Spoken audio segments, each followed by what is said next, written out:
you to have not the yellow one. The yellow one is for quieter voices, so I'm going to make sure that not the yellow one for you. Between each person is this slide. Erin, this is the only thing you can have. So then you'll hold your own clicker. Yes. And if you want to click through your slides, just make sure that they look good. But it's very easy to pull in.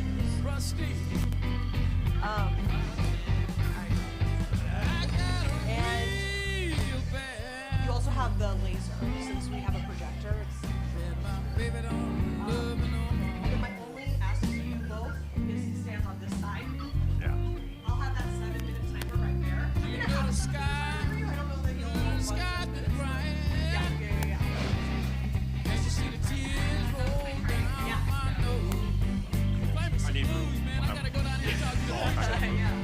And then after all the presentations, we'll take a break kind of mid-presentations, and then we'll take a break after your presentation, and I'll set up the seating for everyone to come, not everyone, but like the 7 or 8 of you to come up and do a Q&A. Oh, fun. Okay. So, and then those are questions that you all have the opportunity to kind of riff off of together. And that's like my favorite part. So today's event is actually longer than our typical City Nerd Nights to give more time for that Q&A piece. Oh boy. Yeah. Okay. Cool. Okay. Any questions? I think so.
the sky is crying. Can't you see the tears roll down my nose? Oh no. Whoa, oh yeah.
try my hardest to make sure it's green. But green means go. Okay. To the chin. Test. Right here, maybe. Okay. You have a clicker. Yeah. Yeah, let me see how many slides I actually have. Okay, so between every presentation is this slide. So when you get it, you'll have this one. And then you'll hold this one.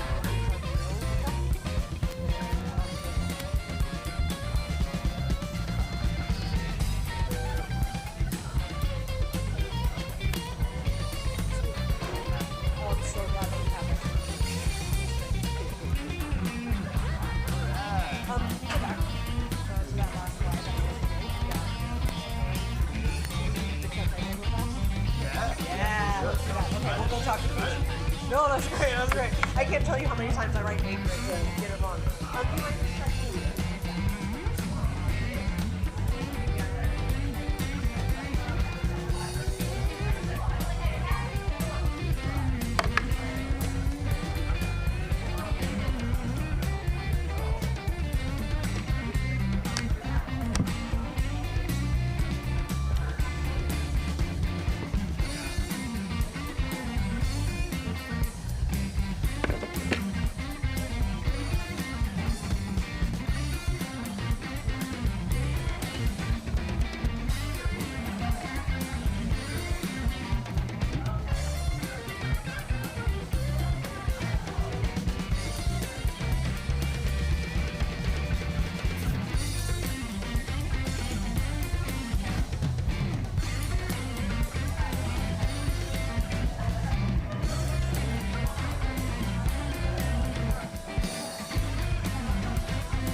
Hello, all, and welcome to City Nerd Night. If you are enjoying refreshments, I invite you to walk through and find your seat in the garage.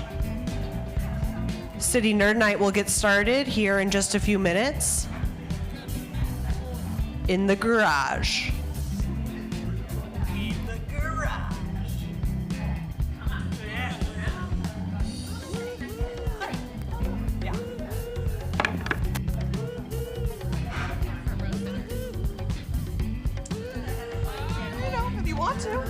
You can be anything you want, Erin.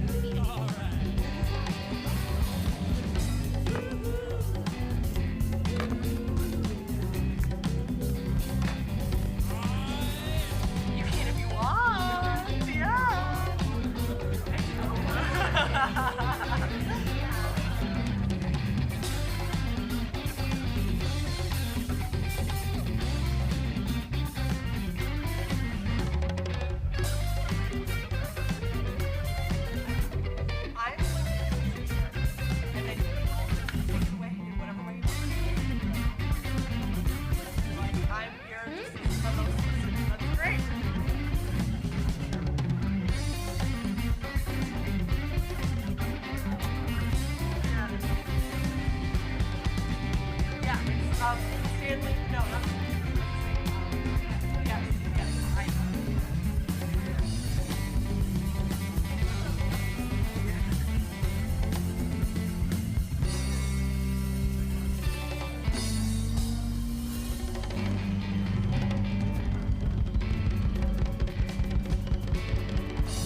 Hey, Adam, it's so good to see you. Not Adam, sorry. Yeah.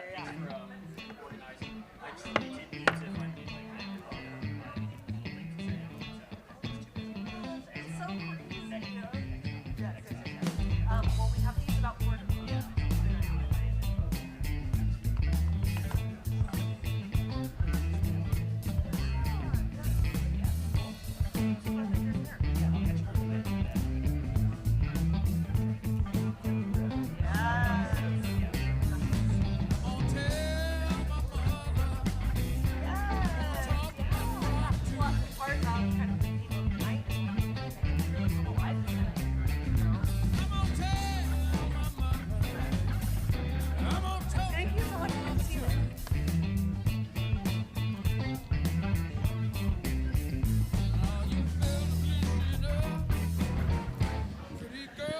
kindly wrap up your conversations in the reception area and come find me, your host, Allie, wearing bright pink in the garage.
Hey folks, happy Thursday. Welcome to City Nerd Night. Yeah. My name is Allie. I'm here at the Assembly's Legislative Services Office in the beautiful Seed Lab. Wow, what a place. And we are here for Anchorage Design Week meets City Nerd Night. Woohoo! So before we jump into tonight's program, I want to welcome up my friend and partner Johnny, who's going to tell you a little bit about Anchorage Design Week.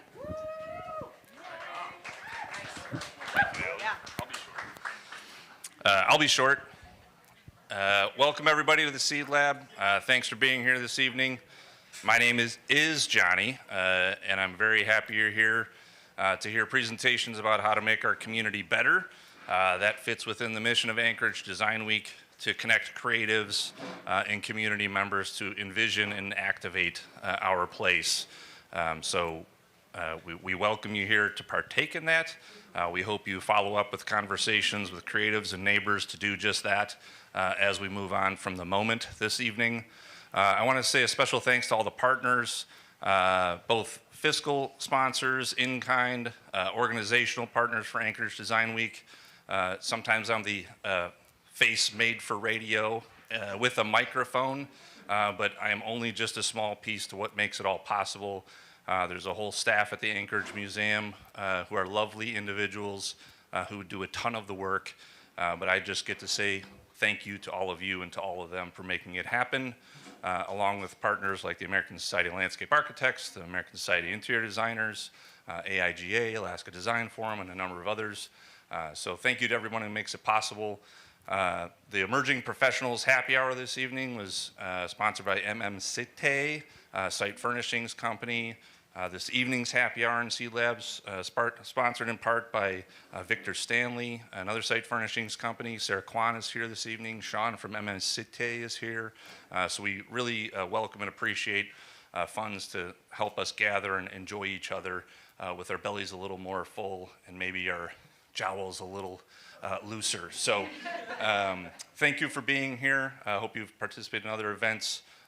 One reminder, or one announcement if you haven't heard yet, is we were going to have an outdoor film in the Fairview Recreation Center tomorrow night, but that's been postponed because temperatures are very low, and technology in low temperatures is not as predictable. So we moved it. Right now, the 13th of March is the scheduled date.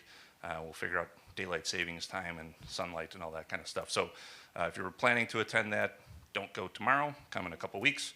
Keep your eyes peeled. But I just wanted to also share special thanks to Allie and the team, Claire and Jennifer at the Anchorage Assembly Communications. They do amazing work organizing this event. They do a ton of amazing work for our community. They're great individuals and human beings, and we need more of them and more of you to help make this place beautiful and functional. So thank you, Allie and your team. And then thanks to all the visitors. If you haven't met a local, ask them what we love about our place, and I'm sure they will share it with you. So with that, thank you, Allie, and let's have some fun. Yay. Thanks, Johnny. Yeah, applause for Johnny, everyone. Yes. We have visitors here today. That's so exciting. Holler if you're from out of town, out of state. Just whoop, whoop. Yes, nice. Welcome. We're so happy to have you. And that's one of the best things about Anchorage Design Week is bringing together lots of creative folks to talk about this beautiful, amazing place during a time of year that is quite busy. I've been talking with many of you about all of the fun things going on this week. And today, as we talk about our winter city, I think we have so much to love about this place. First of all, it's cold and it is beautiful outside. What a gorgeous day. Ferrandi starts this week. Shout out Ferrandi. Woohoo. Ferrandi, I think, marks one of those traditions and anniversaries that we collectively celebrate as a community during a time of year where, as the sun is up more and more, we get to enjoy the snow in the daylight and in all of its majesty. And I think I share with many of you this like manic energy about wanting to be outside. And so today I think you'll find many like-minded folks and neighbors and friends who are excited to celebrate this winter city and imagine what we could be in the decades to come. If you didn't know, 2025, September 16th, marked the 50th anniversary, only 50 years, of our local government, the municipality of Anchorage. That is a very young place. We're still deciding what we want to be and how we want to work. And so many of our programs in this year, and as we celebrate this anniversary year into the fall, are going to be thinking about our next 50 years. Where are we going? What do we want to be? What could we aspire to be? Because there are people here today, people in our communities and our neighborhoods who shaped our first 50 years. And the choices they made 50 years ago matter, and they're shaping our world here today. So we all get to make those choices together. And I think that's a really exciting place to be in, especially when we talk about being this far north. So, without further ado, let's get this party started. We've got 7 or 8 nerds in the lineup. We're going to run through 7-minute presentations. I'll pull up a 7-minute timer. And after our first 3, we'll take a quick break. Those of you who are seated next to surfaces in the back will see a number of note cards and pens. Those of you that are seated in the audience, it's so great to feel your energy and your faces nearby. But it means that we'll have to get up during the break, maybe use the restrooms in the vestibules, maybe pick up some cool materials or check out what Anchorage Design Week has going on in the reception area, and then write down questions for the nerds that you have just absorbed their thoughts. You write down questions on those note cards and then come bring them to me in very bright pink. I'm very visible tonight. And then after the next 4 presentations, we'll have another quick break. You'll get another chance to write down your questions.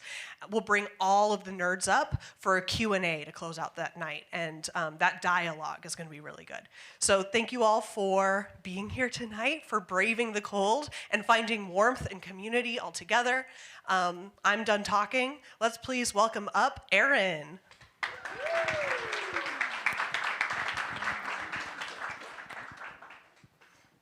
Well, hello, everybody. I am Erin Baldwin-Day. I'm one of the newest assembly members for Midtown. Yay. Hey, Midtown in the house. I love that. But I am not going to talk about policy tonight. I am actually going to take this in a slightly different direction. I am going to talk about what we can see in the dark. So I have a rather complicated relationship with darkness. In fact, my earliest memory is of me standing in my crib with a south-facing window next to me, staring out at the dark night sky, absolutely fascinated by the light of the moon, the full moon. I could not have been more than 18 months old when this memory transpired, and I do not remember being afraid, despite the fact that I was standing by myself in a dark room. Fear of the dark came later. An inherited cultural anxiety that I now believe is not necessarily fear of the dark, but fear of the unknown. Fear of what is not immediately visible in my peripheral vision, what I'm not aware of that could jump out of the dark places. It is not necessarily the dark that feels sinister or suffocating. It is the idea that we don't know what's coming next. I later learned in my anatomy and physiology class at East Anchorage High School that there was a physiological reason that I could not, in fact, see in the dark as much as I wanted to. It was because human beings lacked this lovely little coating on the inside of our eyeballs called the choroid coat. Animals have it, and we do not. And I often wondered, especially on dark winter evenings, what it would be like to have that special coating on the inside of my eyes and be able to see night vision in the darkness. I also had a religious upbringing that taught me that the dark was the same as evil, that darkness was sinister, that it was something to be afraid of. And as I got a little older and disentangled some of that theology that I had learned, I realized that there are much different perspectives on darkness when it comes to the religions of the world, and even my own sacred text that I grew up with characterized darkness as something that was pregnant with possibility. Something that was warm and inviting, something like a womb, something from which good and beautiful and creative things could spring. I moved to Texas, and I discovered the difference between Alaska dark and pitch black. It turns out that in a winter city, there's always light in the darkness. There's always light reflecting off of the snow. There are thousands of tiny pinpricks of light over our heads, the stars that we don't see in the summertime that we only get to enjoy in the winter. There is the moon, there is the aurora, there is so much light that is all around us, even when the sun dips below the horizon. I have learned to love the wintertime darkness. And this experience of winter dark was no more apparent to me than last winter. I took my fat bike for a spin. My fat bike's name is Molly, by the way. So Molly and I went for a spin on the Blue Dot Trail, which is out on Campbell Tract. It was the first time that I got to ride with my very own headlight. I had been given it for Christmas, and I wanted to try it out. So I hooked it to my handlebars and went zipping off down Blue Dot. And as I looked around, I realized the moon was bright enough that I didn't need the headlight at all. And being that there is a very fine line between bravery and stupidity, I decided that I would turn off my headlight and just ride by the light of the moon overhead. And I was amazed at how, as soon as I turned off that headlight, my senses heightened.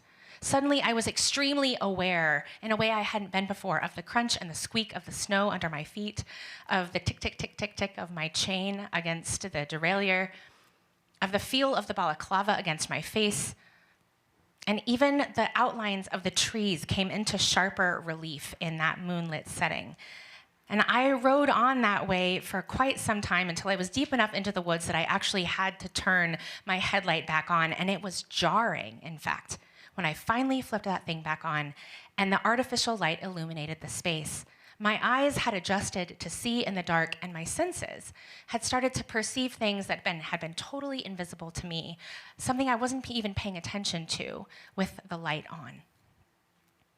Why do I tell you this story? These are dark and difficult days. The path that we are on as a winter city sometimes feels like it is shrouded in shadows. And there are many challenging decision points ahead of us where we will be judged on our bravery or perhaps our stupidity. But I remain intrigued by this idea of what we can see when it's dark, what potential our senses might become attuned to, what solutions might come into sharper focus, and what resources of courage and resolve we might discover within ourselves and within our community. I am so inspired by the people all around me who I know look up from the grind and they see thousands of sparkling possibilities all around us in this very city. The folks who are aurora chasing the colorful promise of a different kind of future. The people who are navigating by the light of the moon. These are the people who give me hope along the path. Some of these incredible people are speaking here tonight, part of the collection of nerds, helping us to see our winter city in new and different ways. Many of you who are not speaking, but who are here, are also those people, moving through the darkness with purpose and with care and with unflagging hope. And to you all, I say thank you. Thank you for being the people who light the way. So I invite you all to tune in tonight, my friends, and let's discover together what else we can see in the dark and where we can go together if we are willing to be brave. Thank you.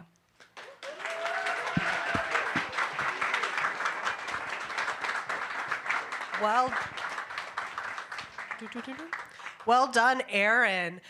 For those of you who were enjoying Erin's presentation, as was I was absorbed, and I even forgot that there was a timer. But now you all see that there is a timer. The timer runs on my very cool Muni laptop. Ooh. And the timer is about to run out. At this point, I think the timer is more of a tradition than anything. I don't know that the timer matters at all, but we try to work with our nerds in the lineup to at least understand what 7 minutes feels like so we can keep the wheels turning on this show. So, Erin, thank you so much for kicking us off. I'd like to welcome Julie.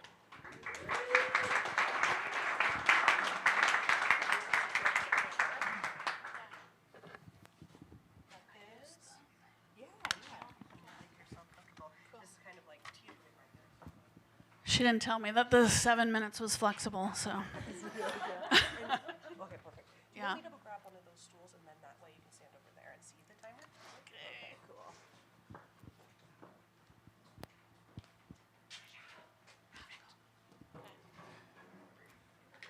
Lots of slides, so you can look over there. Hi, everyone.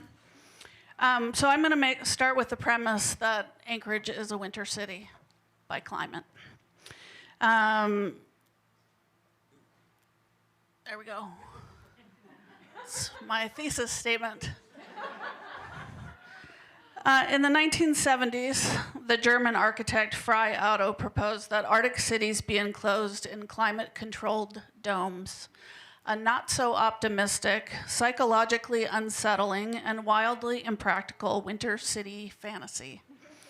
A techno-utopian environmental zeitgeist of the era. It makes me think about how whenever humans face winter, we often propose the very same solution: let's just not face it. The ultimate weather or winter denial coping strategy. So in Alaska, I grew up in this dome. Also 1970s zeitgeist. My parents were hippies. But I felt like it celebrated winter. An actual winter city house. Snow shed easily from the roof. There's a big round window to celebrate nature, a sledding hill and back, and an artist, teacher, kids, and dogs inside. Our presenter later tonight will talk about housing and how we think about that in the urban of our future, which makes me think about childhood and how we want to grow up here. It's not so good example. To me, winter is not about bringing nature inside so much, or this idea of fabricating nature. Seasonal spaces are not fabricated. I'm sure a lot of you have seen this banner from the Helsinki airport. In 2016, it was displayed for the Slush Tech Conference attendees. And I really loved the sign, and the honesty is sort of weirdly comforting. It embraces the idea that we don't need to hide winter, but I also think about how we could message that winter also is not the enemy. This is a photo by Brian Adams, shout out to Brian. And to me, this is very much this place that I grew up in. Last month, this is sort of a similar aesthetic if you follow from the last slide, but along a bridge and a river that I can't pronounce in Hamburg, Germany, locals began building hundreds of snowmen, creating this very informal public art installation. And then a video went viral, did anybody see this? Of some dude knocking them all down. So people showed up the next day and they made epic amounts of new snowmen, a symbol of communal goodwill, solidarity to counteract one negative act. But I also think it was the shared love of winter. So snow and a kind of urban joy is a renewable resource. So winter is not always a problem, and I always try to find the way that places don't fight it, but embody it. And sometimes it's just this really simple infrastructure that becomes transformative. This is in Boston, and at least twice now they've installed these very simple boards that become seesaws. They're just LED planks. Middle of winter, people out on the street having a great time. This is part of their Winter Active event that invites artists to do interventions throughout Boston. And then there is, of course, the kind of casual bravery of winter infrastructure with saunas and pools in Helsinki. And to me, Finland invests in rituals, and the rituals of winter. And there are the micro-warmth infrastructure projects. This is one, this is Winter Stations, which is an annual design competition. They use the lifeguard stations along the beach in Toronto and have architects transform them into warming huts each year. So sort of, instead of the idea that your summer infrastructure becomes ghost towns in winter, it gets repurposed. I'm sure a lot of you have heard about Winnipeg's river walks, but they transform their river into a network of skating paths and warming huts every year. It's a real social condenser, like the whole town can find each other on these trails. And I know Michael will talk after me about the potential for skating trails in Anchorage, but I really love this kind of mobility infrastructure with people commuting on skates and creating new urban territory. This is one of the warming huts from last year. We do have water here. We have our own frozen lakes and streams, but in Finland, the lake is a pop-up restaurant. This is just informal. People just do this. On-ice dining is a natural thing. It's not organized, and it isn't survivalism. It's just joy. Sorry, turning pages counts toward my time. This is a hotel in Washington, D.C. To me, this is kind of comfort design, and we don't have much of that here. So in a way, somehow we lack permission to give ourselves to do this kind of thing here. And these can be really tiny investments, but with massive psychological returns. Think hypothermia meets fun, maybe in this slide. I also want to shout out to the wild ice skating trend, which I think is just an absolute celebration of winter. And I know a lot of people here are founders of that. Go Nordic skating. I think it's just an incredible celebration of the winter places around our world. So to me, winter is our competitive advantage, not our disadvantage. I grew up in the Anchorage era of if only. That's what I call the era I grew up in, because it was like, if only we could be like somewhere else. If only we had whatever chain was cool in the 1980s, as if urban legitimacy came with a burger wrapper. So I don't show these global places as an if only. Like it's not my value. But I show them more as a whoa, like what if we ramped things up, like we have the gear. And you know, the ski train, like that is so us. A winter city isn't colder. In Norway, there's a concept that simply means open air life. And it's a reminder that nature isn't a backdrop or a weekend activity, but a condition of everyday life. And it wins you a lot of gold in the Olympics, by the way. In Oslo, they have this cross-country ski event that is sort of like World Cup meets shots, maybe. It's a gathering place and a way to be social outside. Because what we really want is a place to meet friends. Sorry, just a joke.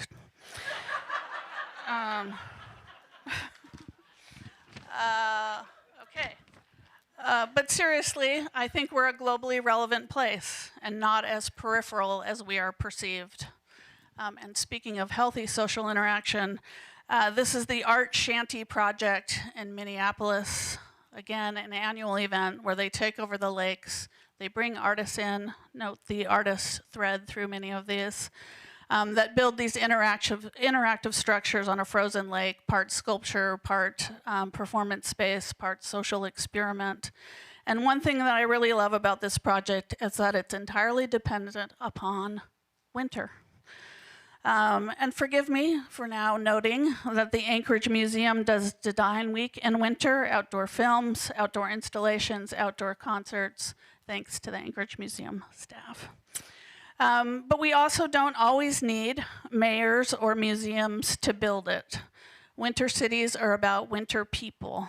Like, who puts those little hearts on the Campbell trails, right? Like, maybe we just need tiny personal ways and reasons to frolic. So we have traditions here. We have place names, we have Ferrandi, we have fireworks, we have trails.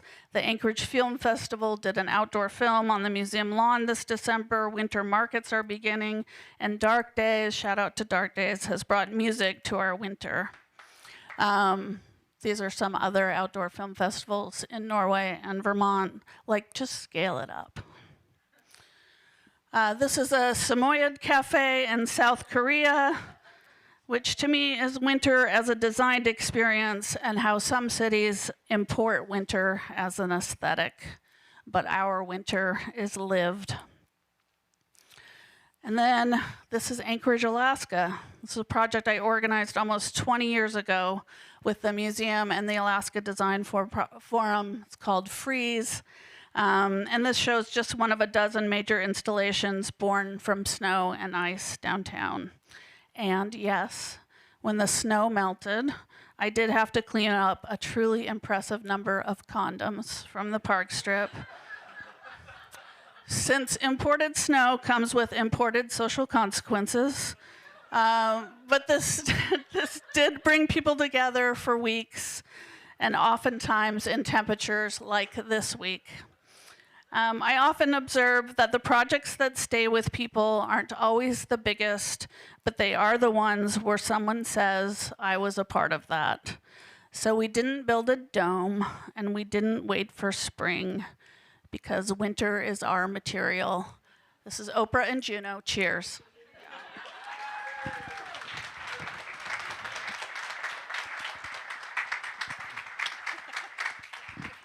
Give it up for Julie.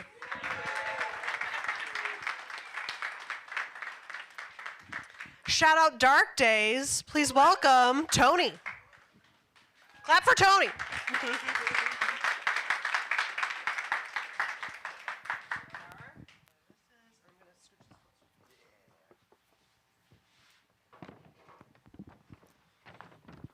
Awesome, thank you for the shout out. I am Tony. I am part of Alaska Creative Economies. I am the community partnership coordinator for Dark Daze Music Festival. Dark Daze Music Fest is a 4-day music festival that happens in downtown Anchorage during the winter season. It is designed to support all ages music access and showcase alternative music based in or from Alaska. The event's mission is to strengthen community in an overlooked demographic while spurring on economic development in the downtown area during what is usually a slow period for hotels and other local businesses. We strategically place ourselves during this slow season to utilize cheap airfare and hotel rooms that are about half the price of what they are in the summertime. Of the 3,000 hotel rooms that Anchorage has, about half of those are empty during this day. We believe these aspects present the opportunity to make a winter music festival that could become a global destination. In 2025, we had over 30 bands come in from all over the state: Anchorage, Fairbanks, Homer, and Juneau. Thank you. We also brought in bands from Portland and Seattle that also had members from Alaska and had Alaskan roots. We had about 500 attendees come. That's double what we had the year before, which is pretty awesome. We spent about $40,000 to bring in this festival, and we believe estimated about $74,000 in total economic impact. I talked a little faster than my slideshows, so enjoy this. That was the economic development. Our strategy is to provide a safe and accessible place for kids who currently have limited options when it comes to seeing or performing in shows. Most of the music venues around town are 21 and up, too big for these types of bands, or are dependent on alcohol sales. I work at Beartooth, I know. By the time these young musicians are old enough to participate in this scene, they've probably moved away or just found other hobbies. Anchorage is losing these young people, and we need to find a way to reverse this out-migration. We do know a vibrant, independent music scene is a great attractor to the working talent, and we believe Dark Daze Music Festival is the thing to facilitate this. By showcasing Anchorage as a winter music city with unique local music that produces internationally recognized talent, we can establish a music tourism marketplace that uses current infrastructure, cheap airfare, and available hotel rooms. We're collaborating with local businesses such as the museum and Wild Birch Hotel, as well as tourism initiatives, national and international forums, to leverage Alaska's unique music ecosystem as a tool for placemaking, economic development, and cultural tourism. I keep forgetting about my slides. Well, to conclude, we'd like to thank our sponsors and collaborators for our continued support as we advance our shared vision to make Anchorage a world-class destination for both our wintertime and our music. Thank you. December 10th through the 12th.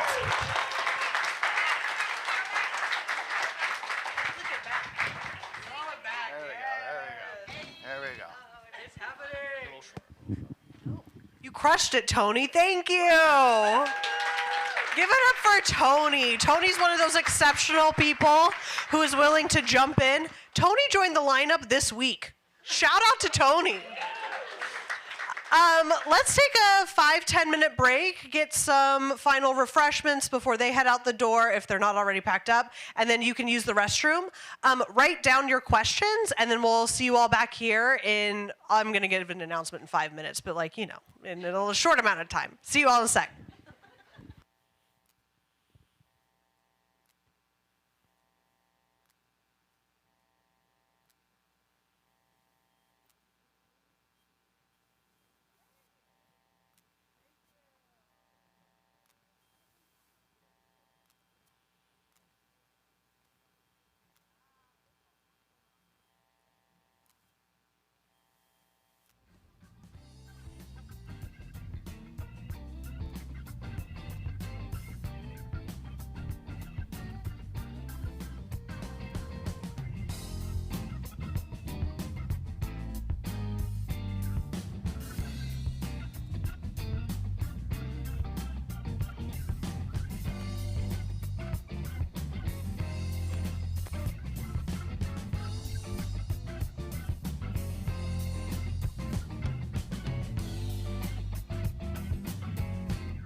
Twix on the drums.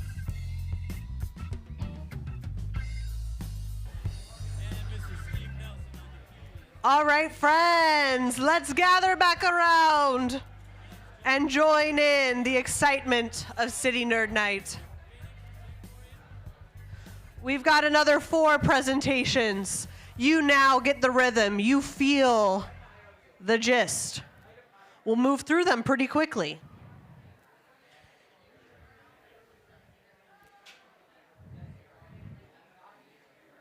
Nice. People are coming in from the reception area, taking their seats. My friend, did they have refreshments out there? Did they have some stuff? Okay, great. Good, good, good.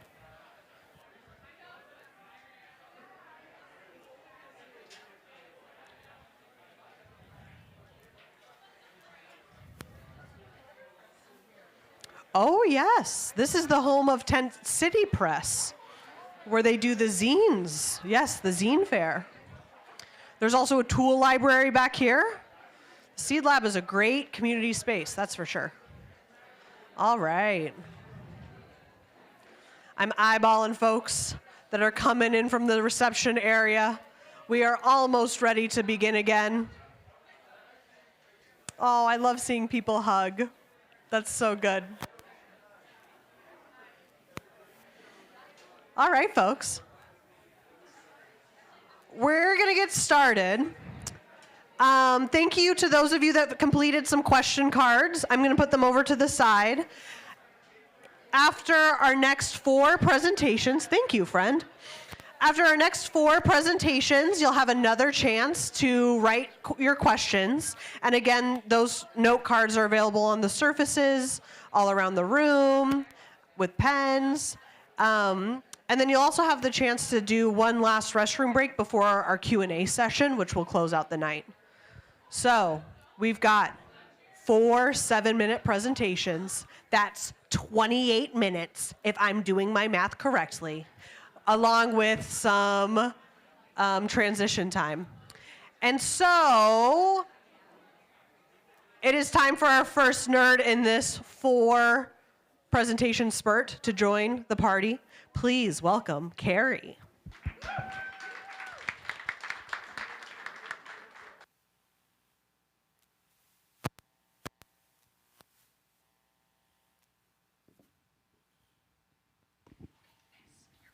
Okay.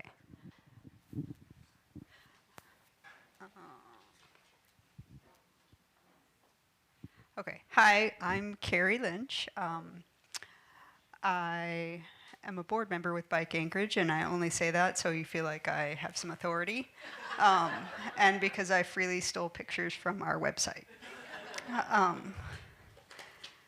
So I'm going to talk about biking in Anchorage in the winter, which I have been doing for the last 5 years. So we have pretty much the ideal climate for winter biking. It's a very long winter. It's totally worth it to invest in the equipment. You will bike from November to April in snow. Temperatures are not that bad, although today. But generally, 15 to 25, very comfortable biking temperatures. And we've seen it grow, I think, since I've kind of taken notice of it, probably mid-2000s. I don't recall ever seeing anyone biking. Probably 2010 to 2015, I started to see some people out on the trails. 2015 to now, I see more and more every year. Different types of bikes, different areas they're riding in. So it just continues to grow. And I think when people see a person fat tire biking down an urban street in Anchorage, full parka, pogies, goggles, snowing, the image is a very Alaskan image. And your first thought might be, somebody, they're hardcore, they're tough. But, and you might question their sanity and their intelligence, but it's a pretty Alaskan vision of I think what we think we are. But I think it's more than just being tough. It's, I think, a value that we all aspire to, that we adapt to our climate, that we adjust what we do and try to take advantage of the opportunities that we have that are different here to do things that we couldn't do in other places. So we also have a very healthy bike industry up here. We have multiple entities that are inspired to innovate, make equipment, and support biking in winter, and call Anchorage and Alaska their home. We have a healthy bike shop offering as well. And I think supporting winter biking helps make a bike shop a more viable business year-round. What might have been a short season from May to September that people would bike, now you have a full year business that you can support people.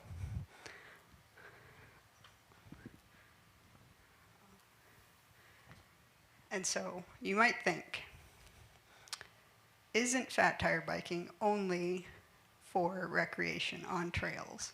You wouldn't really bike for transportation in the winter.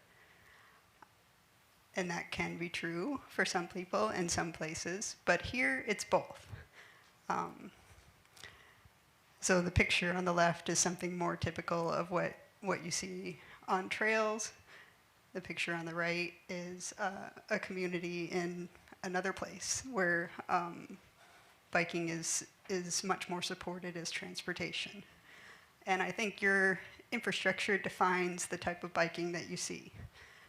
So in Anchorage, we do see quite a bit more recreational riding year-round, but especially in winter, because we have an excellent recreational trail system.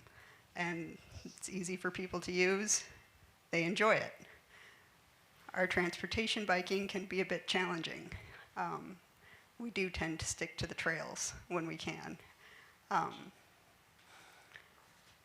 But the experience basically in Anchorage is the best of both, or can be. Personally, I leave work in Spenard. I go down the West High Hill to the Westchester Lagoon. I go past people frisbee golfing in the winter, ice skating, skiing, walking dogs, the whole gamut. I go around through the tunnel and I cross the Fish Creek estuary, which I think is the most beautiful place in the world.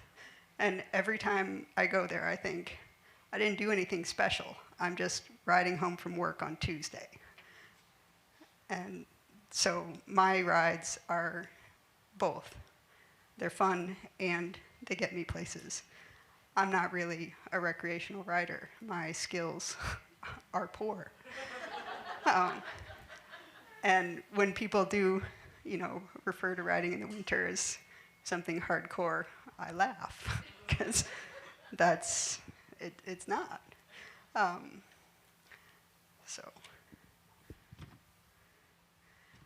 So where do we want to go? Our future in Anchorage. We want to be safe and we want to be able to get to the places that we need to get to using multiple different choices of transportation. Right now, mainly car is an option to get to most places. There are plenty of people who are biking. It's just a little iffy sometimes. So we want to see better pathway maintenance on we already have an existing network of pathways that just need to be cleared a little better, a little more often. So we can work on that. Places to park your bike. That's where I park my bike in the summer. And so you can see the little racks in there. Do we need to pile the snow there? Probably not. We can just pay attention and remove barriers and not create barriers to people biking. But also notice the lighting. Nice, we got nice winter lighting on the on the building. So,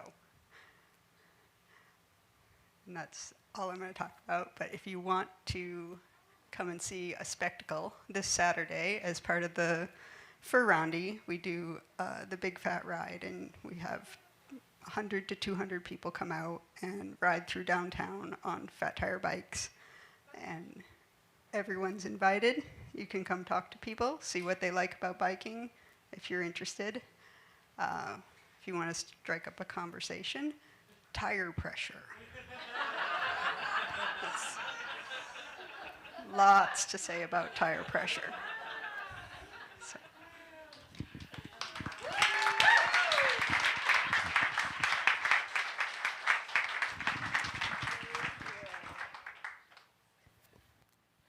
Thank you, Carrie. Wow. Round of applause for Carrie. Next up, we've got a dynamic duo. Carrie, can I grab that clicker? Thanks. Woohoo. Because we're talking about trails and pathways and getting places. Please give a warm welcome to Mandy and Liza.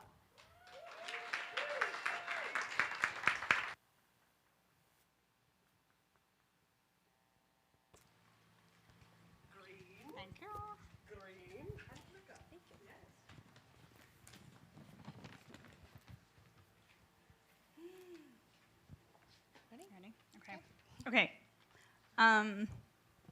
We are both very nervous, and neither one of us really like public speaking, so please bear with us. Allie is very convincing in making people do these things, so. So Liza and I are here because we share a very special friend. She's my best friend, and she's Liza's sister. Laura is kind of a particular person. I met her pretty soon after moving to Alaska. But we didn't actually become close until after she stopped caretaking for a house in Rainbow where she was watching chickens and lived in a dry cabin. So she is a person that's a mix of weird projects, up for anything outdoors. She's extremely loyal, a little socially awkward, and she doesn't like to be the center of attention. So winter is one of the hardest months for most people that I talk to up here, including myself. Waking up in the dark, you go to work in the dark, you come home in the dark, it's really cold, there's too little snow, there's too much snow. So seasons that's really hard also, but it also has some of the best outdoor activities if you can motivate yourself to get out and enjoy them. And so it also is the time of year that brings Laura's birthday. So for Laura's birthday, we didn't really have a lot of plans. Her birthday's in January, and so Liza and I started talking about what could we do to plan for Laura's birthday. We didn't have a lot of snow. I don't know if you guys remember that. We didn't have a lot of snow. It was really, really cold. But come January, there was this forecast of a good amount of snow coming. And so we were kind of like, maybe this is what we do. I had a separate text message with Laura and our other friend, who is also a Laura, and we were talking about how maybe skiing would be fun. So that gave me an idea. Liza and I had been like kind of throwing around ideas about what we wanted to do for Laura's birthday, and I was like, oh, we're gonna go skiing. And one of the things that I've always loved doing during the summer is the brewery bike tour. And so I was like, oh, we're totally gonna do this On skis. on skis. So Liza and I started planning this and trying to like figure out, okay, what's a good route? We want to hit up at least like 4 bars, breweries.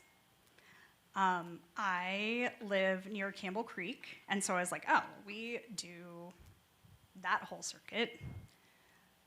We just need to like narrow it down to what we want to do. And so while we were doing this, talked to Laura to just make sure that this was something that she wanted to do, because as a particular person, she doesn't like to be the center of attention, and she didn't want a big deal for her birthday. And so we were like, okay, we'll do a ski, but we're gonna like keep the details of it secret. She's like, okay. So moving forward with that, we started looking at the ski trails in Anchorage. And it ended up being a little harder than we expected. I am not a planner. I'm an ideas kind of gal. And so I threw out the ski bar crawl to Liza, and she liked it, Laura liked it, and then I gave the whole logistics planning to Liza.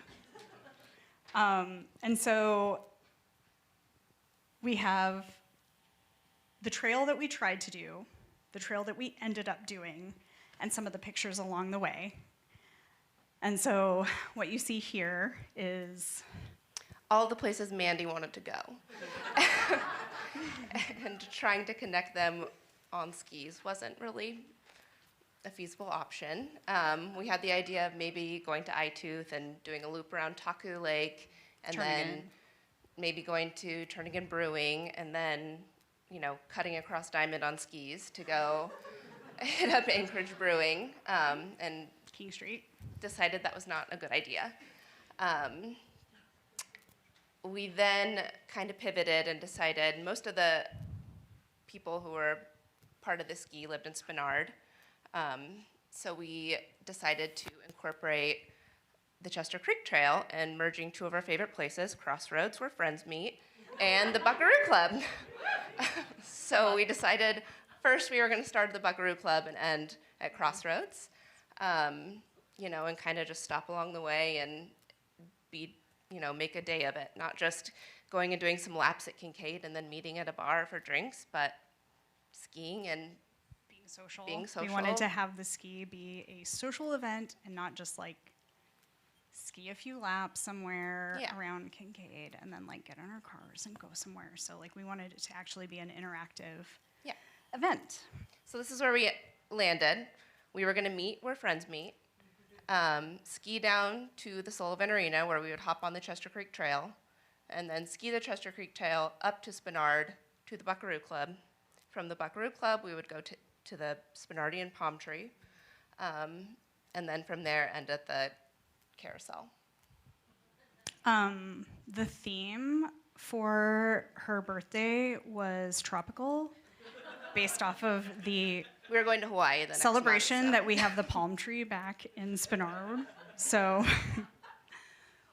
so yeah, we started out at Crossroads. We did the ski through. We did Campbell Creek.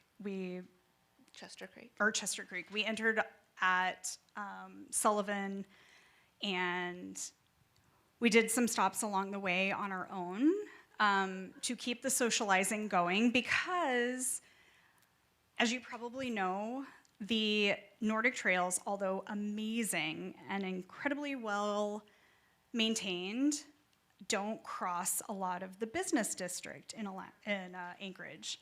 And so we kind of made some of our own little stops along the way to keep it social. One of the things that I think was a big epiphany for us while we were planning this was the fact that there are no trails that you can ski where you don't have to go on a road. So this one was maybe the least amount of skiing on a road that we had to do. So we skied up Spenard. And luckily, we ended up having 19 inches of snow, and so schools were closed. there was not a lot of traffic, and the Zambonis hadn't hit the sidewalks yet. So we were able to ski the sidewalks with a good amount of snow and not have a whole lot of traffic and make it from the trail to the bars that we wanted to hit up. But that made a day of it. Yes, it was a day. We had an amazing time, and this is, like, Laura loved it. She is a very, like, she wants certain things and she doesn't want certain things, and she loved it. And so we both were very happy that this was like what she wanted. Everybody involved had a really good time. But it was really hard to try and plan something like this where you could do it and not have to go onto roads where you probably shouldn't be skiing in normal circumstances. We lucked out that we had that much snow and stuff got shut down. This would be amazing if we could do it as an annual birthday thing, but like, it might not always be a thing that we could do easily. So I think that's one of the biggest things that we discovered is looking at these paths. There's not a lot of interaction between the business districts and the Nordic trails.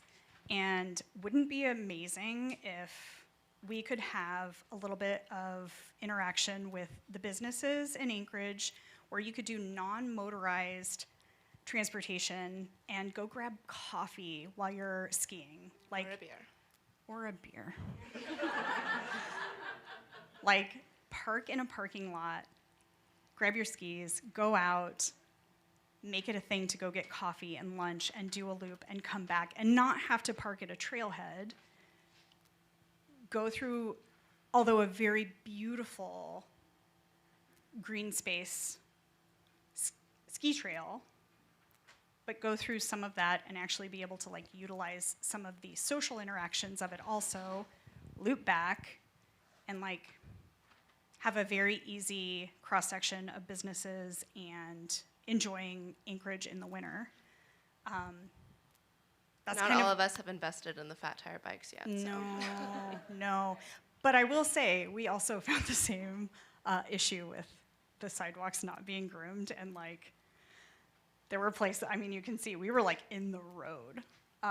So that was also kind of a problem that we saw that I'm sure that the fat tire bikers experienced all the time. So it would be amazing if, as a winter city, we could move towards thinking about those kinds of things. Like, we have some few brave tourists that come in the winter. Wouldn't it be amazing to be able to like give them an opportunity to come and enjoy some of the winter activities and still enjoy some of the businesses and support them? And same for us. Like, we really enjoyed doing that and trying to support some of the local businesses. And so that's kind of the Anchorage that I dream of, is that we would move forward to a winter city being a lot more interactive with our activities.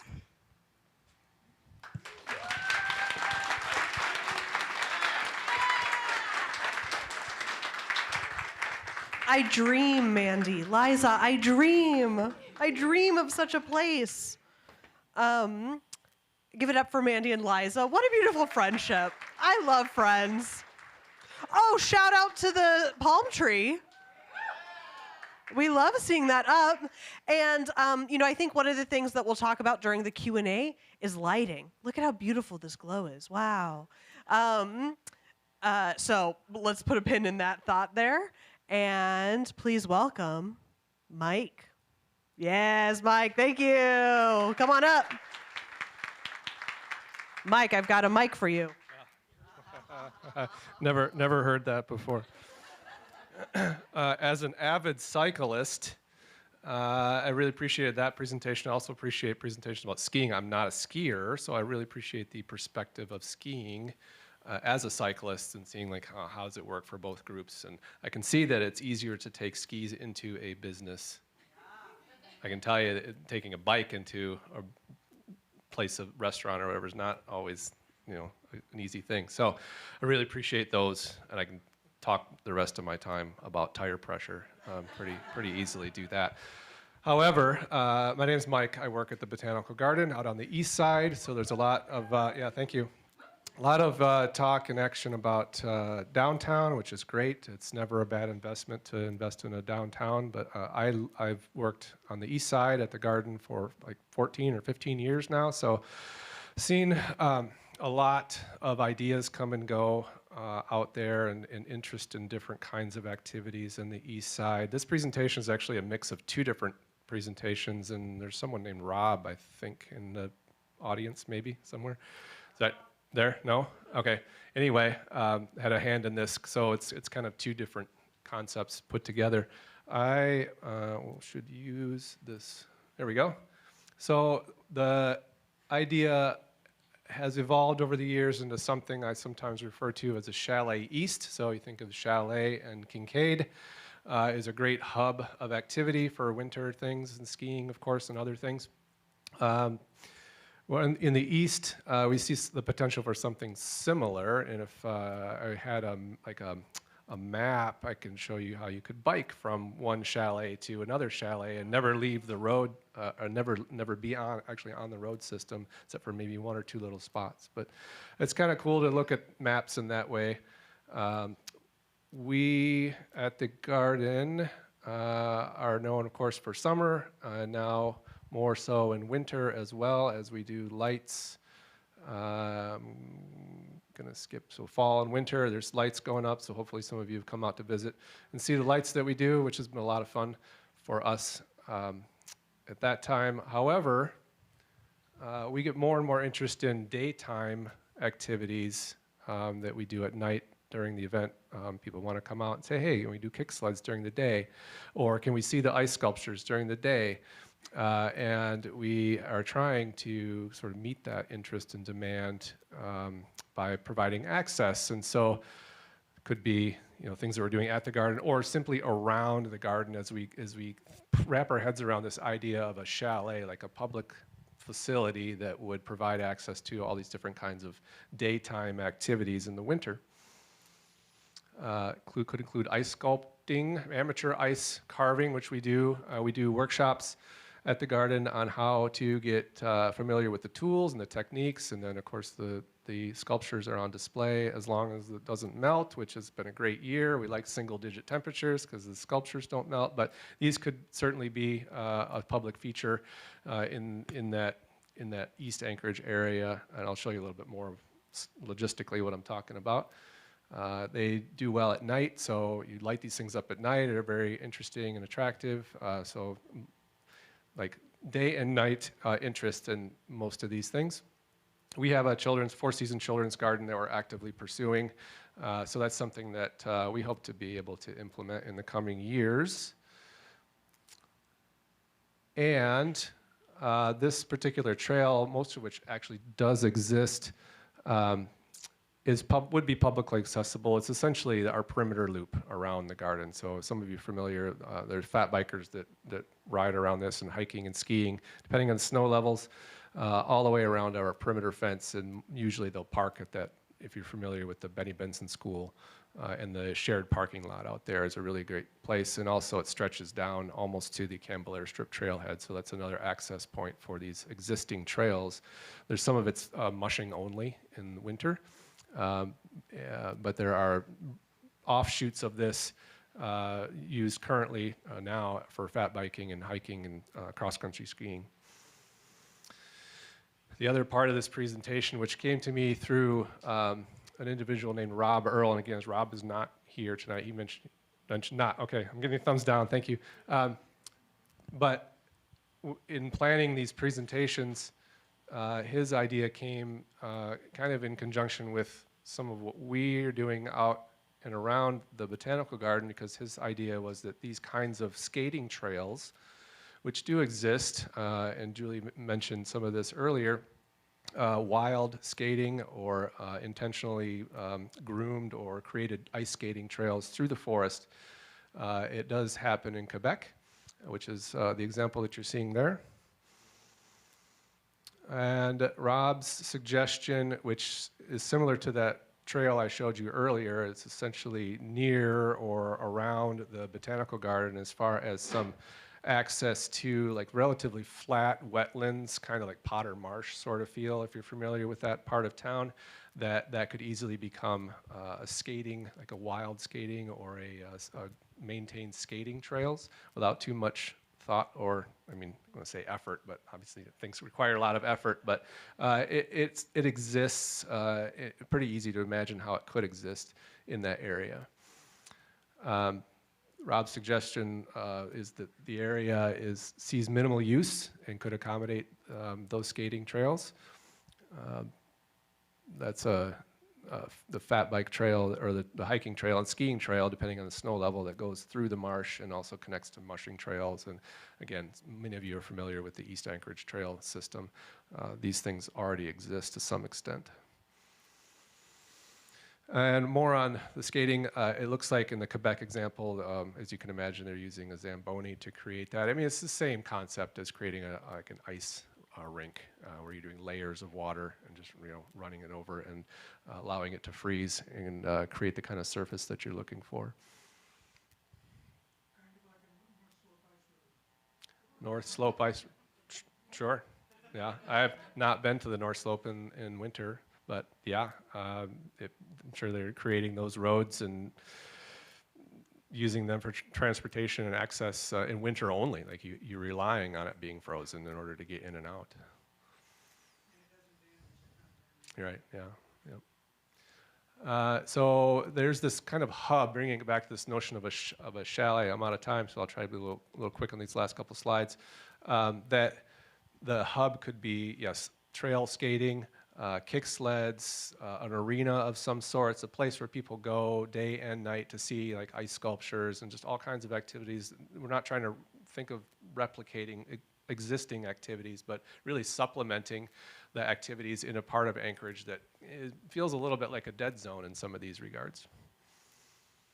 And so this particular structure came out of the Project Anchorage effort. Was one of these tax proposals that's being kicked around throughout the municipality. And maybe it's not a full chalet from day one. Maybe it's a smaller structure that we kind of build on or toward over the years and invest in as a community. And I've talked to various groups and from different angles on all of these things over the last couple of years. It's people come to the conclusion independently that Benny Benson itself could possibly be a community center as ASD looks to consolidate. And I'm not saying that this is what I'm for, but we see that as a potential hub that is already in East Anchorage and adjacent to this area. So if the opportunity were to arise, then that's something that myself as someone at the Botanical Garden would be involved in that conversation. So thanks for following me through all of that sequence, and I think that's the last one. Yeah, thank you.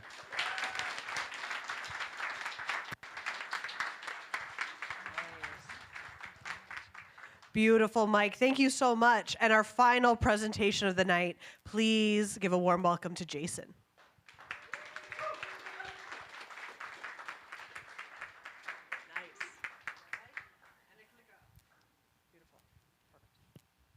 Thank you, ma'am.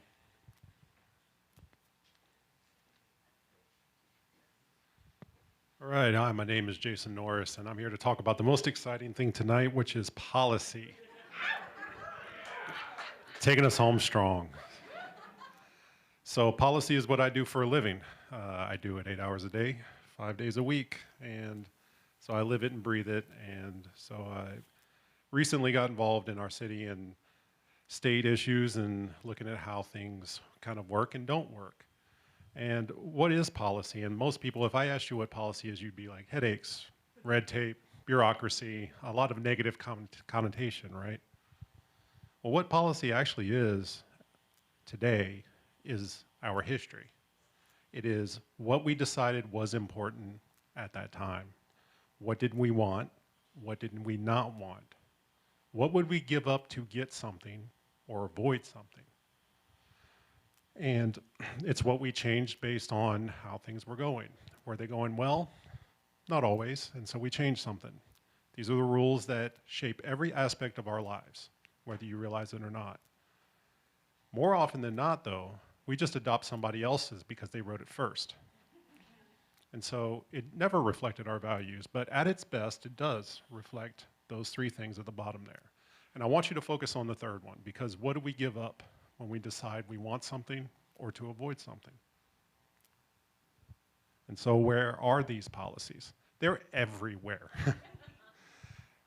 So Title 21 governs our land use for the municipality. It says what you can build where, how tall, how wide, how much, and what you can do in it, and 1,000 other things you would never think of. It's in various plans about how wide our streets have to be for how many cars, whether you get a sidewalk or not, whether you get a bike lane or not, what kind of traffic signals go at each intersection. And 1,000 other places, state and federal laws. There's a design criteria manuals that we're updating right now as a muni for our streets and our traffic control devices. And so, like I said, like seriously everywhere. And so what do we want in a winter city? My assertion is that these policies shape what our winter city is. And so do we want daylight, sunlight everywhere, even on solstice? Do we want streets and do we want them plowed? Do we want to be able to bike or ski or walk without dying? Do we want abundant lighting so that everywhere we go there's plenty of light? Do we want trails that connect to a business district? Do we want dog teams? It is Alaska. It's our state sport. Do we want snow machines? But let's dive a little bit deeper and say, well, what about comfortable sidewalks as opposed to a sidewalk that exists? How about abundant housing so that you can heat your home without worrying if you can pay the rent?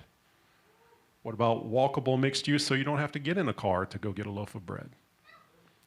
Or let's say you want to go a little bit further than you're willing to walk and you have good public transit to get there. Or let's say that you're a car-centric person. I live on the south side. I, by design, have to drive a lot of places. Do you never want to look for a parking spot? And do you never want to see another car on the road when you're there? Right, and so the question comes back, can we have it all? The short answer is no. And anyone that tells you otherwise is either uninformed or misinforming you.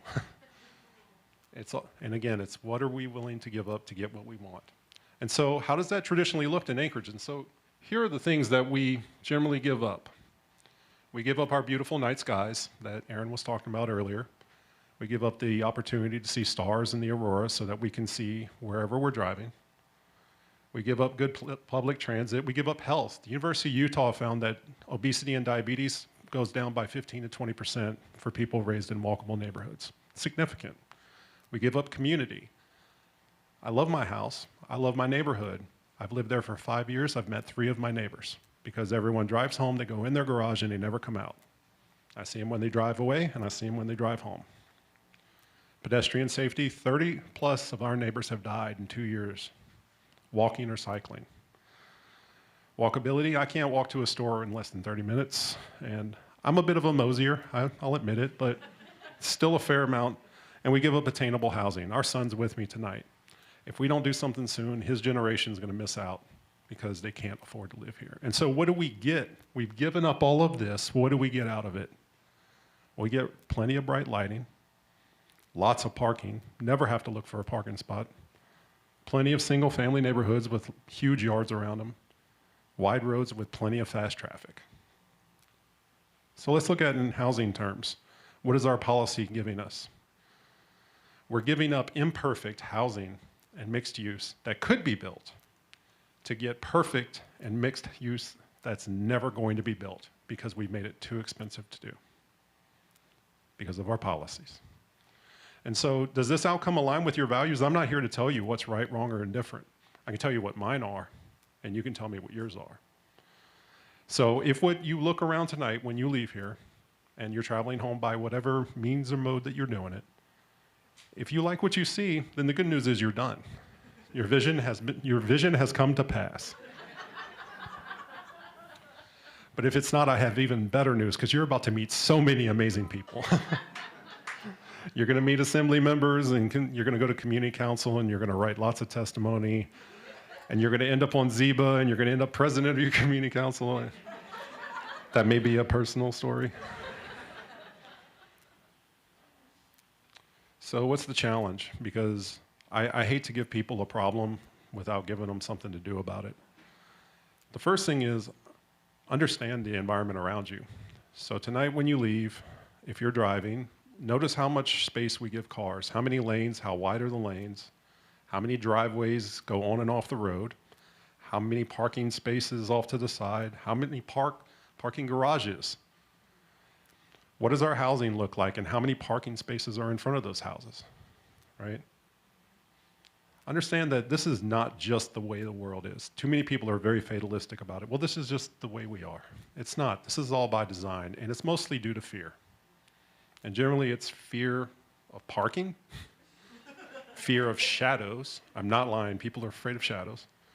And fear of renters, believe it or not.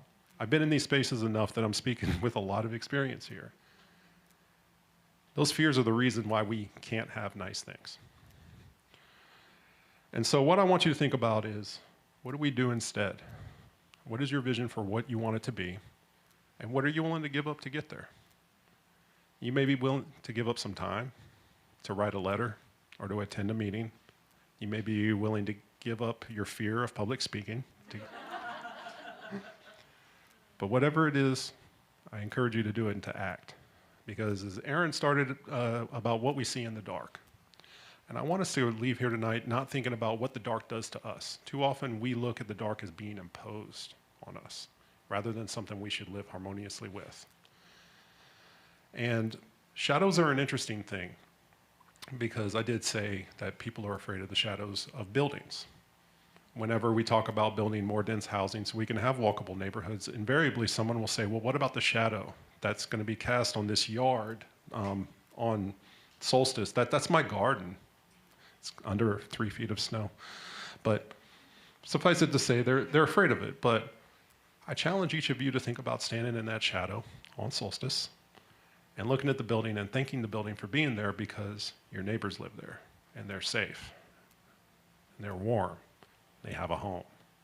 And so I don't know about you, but I'd be willing to stand in the shadow for a bit just to get that. So thank you.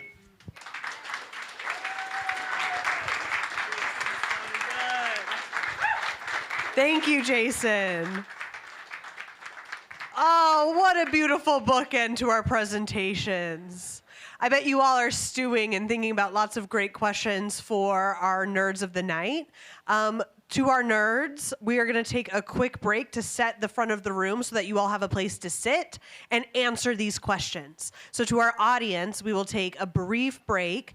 I ask you to write your questions for the nerds out of those last few presentations, and then come back, take a seat, and we'll get started with the Q&A. Thanks.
Okay, if there are nerds in the room, I'm gonna invite you up to the front. Ooh, so that you can pick your seat. Seats. One cool thing about the Seed Lab is that the projector is super close. Like, this is it. So you're not gonna be in the way of the projector at all. Isn't that so cool? It's just super close. I don't even know how it works. Nice. We've got Jason and Mike and Erin and Tony. Carrie's coming up. Liza and Mandy, I'm calling you.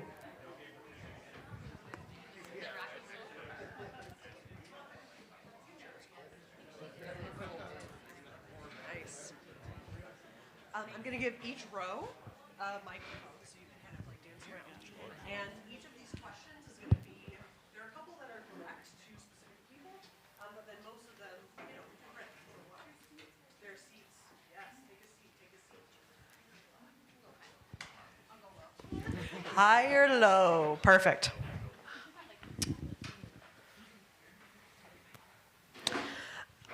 To get us started, I asked folks to put a pin in one of the themes of the presentations, which is lighting.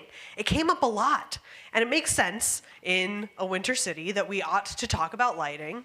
I think one of the things that's come up across a couple of presentations is about pedestrian safety and pedestrian visibility, and so I think lighting's a big part of that. But also there was a mayor, I couldn't tell you which mayor. Maestro, people know where I'm going, that called Anchorage the city of lights and flowers. And I think that's just such an interesting way of taking the our seasonality into something that people really resonated with. I didn't live here during Maestrom's tenure, but it's something that I've heard and understand, and I think people have an attachment to it. So the open question to kind of open things up for you all is, how do we balance this being a city of light, being a city perhaps of lights and flowers, and being in a dark place and the darkness and what the darkness brings us, what, you know, being able to see the stars and the aurora. What are your thoughts on that balance between those things? Okay, fine. It's important, and there's actually a local group, I think Harrison Smith, is actually working on something like this to where we all agree that we need light for safety reasons and just to be able to find our way around, but there are ways that we can mitigate those negative effects that just send light straight up so that we can't see the stars or the aurora, or that interrupt, you know, wildlife in the middle of the night and, you know, get birds off course or whatever. So it's definitely a balance. We do live in an urban area and we need to act like it, but there are ways to take care of those things. We don't have to sit with the technology we had 40 years ago. Yeah, I think it's interesting. You know, we have all of these technological advances now that we don't really utilize well. And one of those is motion sensor lights. There are other winter cities that have motion sensor lights in their pedestrian crosswalks. And so when someone arrives at an intersection, when they, you know, tap the button to cross the street, the overhead lights also come on to say, hey, there's a pedestrian here. And then when that pedestrian is through, after some interval of time, those lights tick off. And you know, that is technology that exists now, and it would obviously require us to upgrade our signalization, and that clearly costs money. But these are things that are available to us when we think about replacing old infrastructure. We could replace it with something that is more responsive and less of just a static thing that, you know, never changes.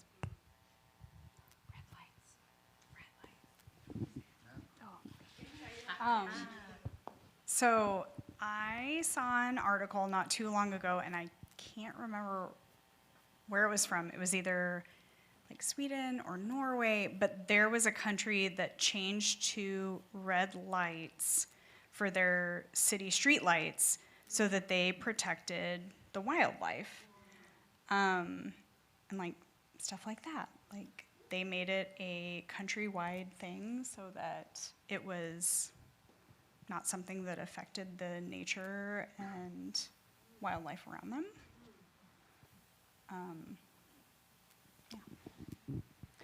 That's interesting because Jason mentioned like the design criteria manual, right? That like as a community, we make choices about the types of things, we set standards about this is the type of lighting we're gonna buy. So it makes sense that a community could decide that this is the type of lighting that we're gonna invest in. But I also think it's interesting, we saw a couple of cool examples, Julie, the little tree cones out in the park strip, right? Those were lit, and the Boston teeter-totters were lit. How easy is it as somebody who's done this work to install lighting somewhere in like a temporary or artistic? Super easy. That's awesome. That's wild. Because I would have thought that it's like one of the hardest parts of an installation like that would be actually getting the electric out there. We do have plug-in places in a lot of our infrastructure, and also there are plenty of lights that don't require power. I'm gonna repeat that just because there are folks that are tuning into the recording, and that there is like, and this actually, as I say it, feels obvious, but there are outlets. There are outlets there, and so I think that just makes those temporary installations that celebrate the darkness and get people outside all the more interesting. One of my favorite examples of pop-up lighting that feels so Anchorage is the invisible volunteer crew of people who does the ice carousel on New Year's Eve down at Westchester Lagoon. Raise your hand if you've been down to the ice carousel. It's so fun, and it's like LED string lights everywhere, little battery packs, and this year there was a DJ, and it was phenomenal. It was so much fun. It was incredible. And to me, those are the kinds of like temporary sort of pop-up art, like participatory art installations that happen here that make Anchorage so special. And I think that's the level of creativity I aspire to us bringing to not just New Year's Eve, but to our policy choices also. Lighting, so cool. I think maybe the one other thought, the palm tree, the Spinardian palm tree out there, neon lighting.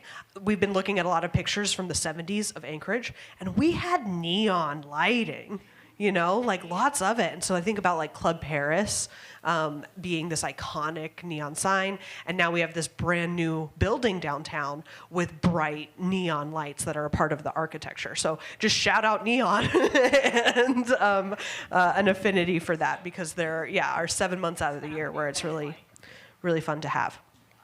Okay, so thinking about our institutions, Julie, you made a challenge. It's not just about institutions, it's also about individuals.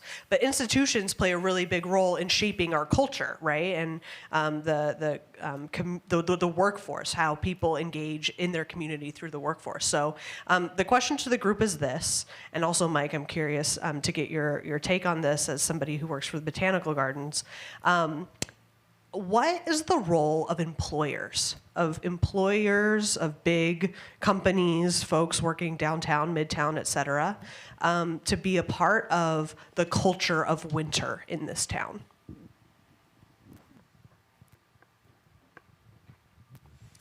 Yeah, I can't speak for downtown being out in East Anchorage, but to realize like, who your constituents are, who are your customers, working with those around you, being open-minded to being inclusive in those conversations and listening when those ideas come to you, and really being true and genuine and trying to create partnerships and advance ideas when they arise.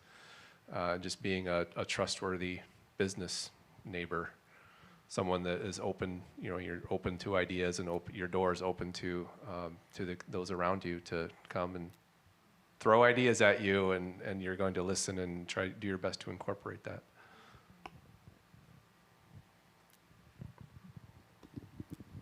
Other thoughts? What's the role of employers in creating a culture of winter? I'll give you my 2 cents. I kind of think that going back to Jason's conversation about policy, there are choices that employers make when they set up shop, right?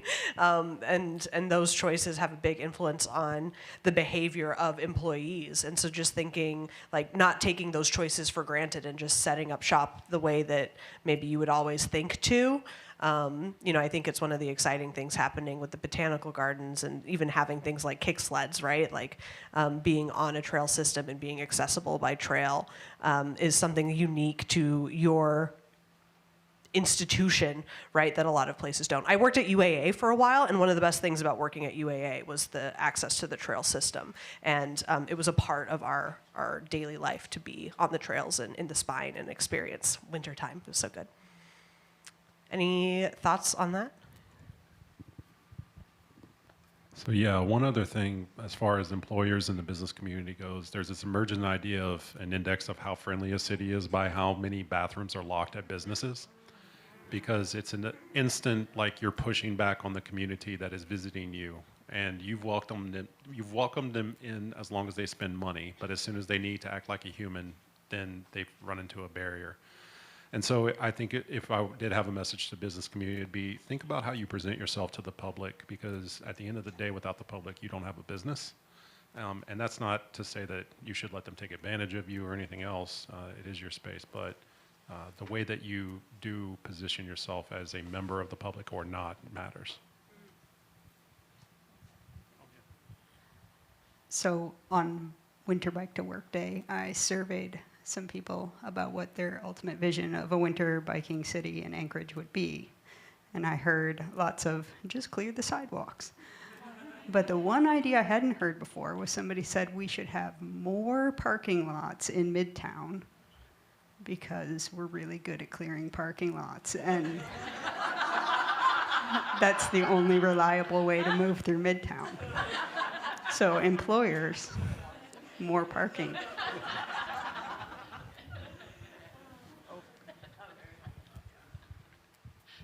As the assembly person for Midtown, word. One of the things I think about is, just awareness. Awareness of what winter assets are near to your business. So I think a lot about Cuddy Park, right? There are so many office buildings that are right around Cuddy Park. And there's walking trails, there's the skating oval.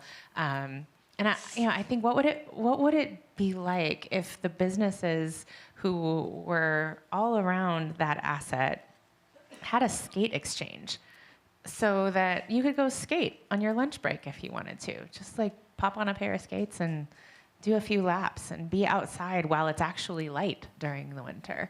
But I don't think there's always that awareness that, hey, we have this thing right in our business backyard that we could be taking advantage of and encouraging our employees to take advantage of. And especially with, employer health incentives on the rise, why wouldn't you incentivize your employees to take time during the day to go outside, to breathe fresh air, to get their heart rate up, all of those things that we know we need to do as healthy humans. And I think for businesses to participate in that way would make a tremendous difference. Just awareness of what is right there outside your doorstep. What are the things that your employees could access inside of, a fairly short radius? I think that ties into what we were talking about, or what we found with trying to ski. We love to support local businesses, and I agree that Title 21 and the land use restrictions are real hard here. And if businesses could help make even temporary trails in the winter where a coffee shop could set up. Like, you could have a little trail to breweries or bars or restaurants. Like, I think business-wise, it's a huge benefit to them. It would be great for winter tourism. We do have the few brave souls that come here in the winter. And like, for those of us that live here that do want to get out and try and enjoy that kind of stuff, it would be amazing for the businesses and their employees to be able to like capitalize off of those of us that want to support them and enjoy the winter and incorporate grabbing coffee or grabbing a cocktail into that. And that's really hard right now with the restrictions. Mandy, I'm so glad that you brought that up because literally a card that came in was asking if there are zoning laws that impact where we can build infrastructure around existing trails. And what you're saying, right, is that Title 21, this beefy chapter of our local code, the thing is like 900 pages long, is intended to effectuate or to implement our comprehensive plan. Ooh, now we're getting really nerdy at City Nerd Night. The comprehensive plan is a product of the early 2000s that envisioned Anchorage in 2020, and then there was a land use plan that envisioned Anchorage in 2040, and Title 21 is supposed to align with those plans to have rules about where certain things can be built and how they're built and what other kinds of rules that they have to deal with. So I think we have a couple of Title 21 / comprehensive plan, land use plan, super nerds in the lineup. And so the question at the end of the day is, could you tell us about how, like what designations or what is supposed to be around trails in these plans? And is there a possibility that people with bright ideas about those trails being transportation and recreation could weigh in on how those designations actually happen? Well, the best super nerd to answer this question is actually sitting in the audience right now and not up here. So I feel like I am actually poorly equipped to answer this question. But yes, there are, and it's not just Title 21. There are all sorts of overlapping plans that have something to say about how and where trails should go and how and where non-motorized infrastructure should go. And because there are so many documents that speak to this topic, it's sometimes really difficult to suss out what did we really mean when we wrote the comprehensive plan, and what did we really mean when we put the land use plan together. And it just so happens that Miss Emily Weiser, who I am going to name by, yes, I am calling you out, is one of the incredible human beings in our city that is working to knit all of this together and to try to understand what better non-motorized connectivity in Anchorage could look like. What would it be like if we had a sort of non-motorized highway system, if you will, where we really intentionally invested more of our resources so that along these corridors, people who are not in cars could get around more efficiently, certainly safely, and with a priority placed on making sure that that's where our public dollars are being spent. So rather than sort of sprinkling subpar bike lanes all over the place, maybe we could get really serious about bike lanes and pedestrian infrastructure along this sort of non-motorized highway system, and start there. Now, obviously, this is aspirational, and I'm very grateful that Emily is spearheading this work for us. But I want to be clear that this is the kind of thing that takes a lot of time. It takes, number one, time to convince the public that this is a good idea, because in the end, we are still a very, very car-centric city. It takes time to convince policymakers that it's a good idea to invest money, public money, in these kinds of projects, particularly when money is tight, as it is right now, in case you didn't know, at the municipality. And it also takes a concerted effort on the part of people who are going to use that infrastructure to speak up and to say, hey, this is really important to us. This is something that we want. It's something that we need. Just because people who wrote a plan 20 years ago didn't envision it this way doesn't mean that this isn't what we need now going forward. So shameless plug for supporting, in a very vocal way, better non-motorized infrastructure in Anchorage, because there are a lot of forces working against us, and it's not just Title 21. So how's that for a diatribe? Fantastic. Anything else to add, my friends? Okay, great. So, yeah, this is good stuff. Okay, we have a couple of rapid fire questions. Julie, I'm going to start with you on one that I think you might have answered, but just to confirm. The freeze installation, how were the codes made and lit? They were made out of ice with, I don't remember the lighting inside, but I think those of you who remember the freeze project, we started with no snow whatsoever, which is why I imported condoms from Fred Meyer parking lots to downtown. And then we had the coldest record temperatures ever on record. And we had, we were huddled in construction trailers, realizing that ice is actually super hard to work with once it's beyond 20 below. And then we had the warmest temperatures on record and watched all of freeze melt. So anyway, it was a fun project. Were they? Yes. Were they molds? I have a follow-up question. Were those molds? Were they conical molds that you used? Yeah, they had molded ice into. Yeah. Mm-hmm. Yeah. Mm-hmm. So smart, genius. Tony, Julie, do you mind passing the mic to Tony? About Dark Days, you mentioned that the target audience are youths. Yeah. Do you see, or do you experience barriers targeting young people, knowing that sometimes they can't drive, they need some family support to be able to do that? Yeah, I do see parents drop off their kids at these shows sometimes. And sometimes the parents do come to these shows. Beyond Dark Days, we do shows, one show every 2 months or so.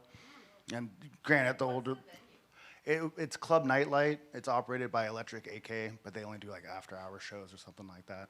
So we have the whole thing in the evening time. But the barriers to get kids there, honestly, I'm surprised how many how many kids get there. Because we're in downtown. I'm on the south side. And we get 150 kids in there, and I don't know where they're coming from for the most part. Yeah. And we're behind Office Max there, and that's kind of a desert. There's not even a gas station around, so I genuinely don't know where they're coming from. I'm assuming they're mostly West High kids, but I haven't necessarily asked them. Mm-hmm. Yeah. The questioner had a follow-up.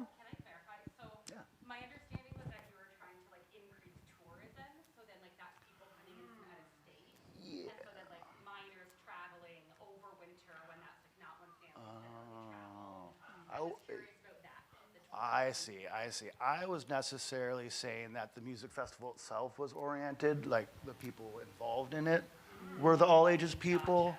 I'd like tourists of all ages to come to travel up here and do that. There's similar festivals. Sacred Acres also very forward about trying to get out-of-state traffic specifically for that festival.